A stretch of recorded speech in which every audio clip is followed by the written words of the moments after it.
رات جیسے ہی میں نے موبائل تکیے کے نیچے رکھا، ابھی میں ہلکی نیند کی خماری میں ہی تھا کہ اچانک موبائل کی تھر تھراہٹ نے مجھے جگا دیا۔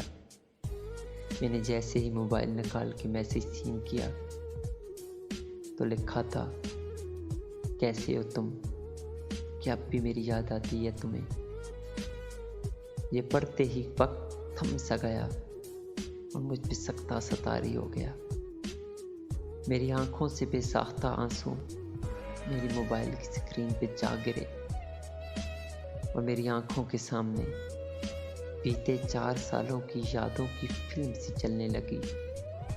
مجھے اس سے بچھڑے ہوئے 4 سال بیت چکے تھے اور ان 4 سالوں میں نہ تو میں نے کبھی اسے کوئی میسج کیا اور نہ ہی اس کی طرف سے کبھی کوئی پیغام موصول ہوا۔ مجھے تو یہ تک نہ خبر تھی کہ وہ کہاں ہے، کدھر ہے، کس حال میں ہے، زندہ یا مردہ۔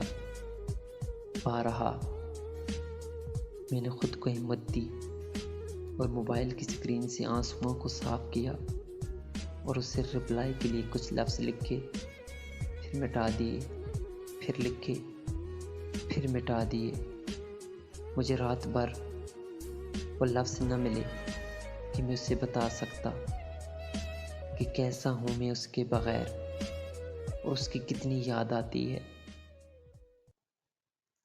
پھر صبح کی اذان سنائی دی اور میں نے وضو کیا اور رب کے حضور ایک سجدہ کیا۔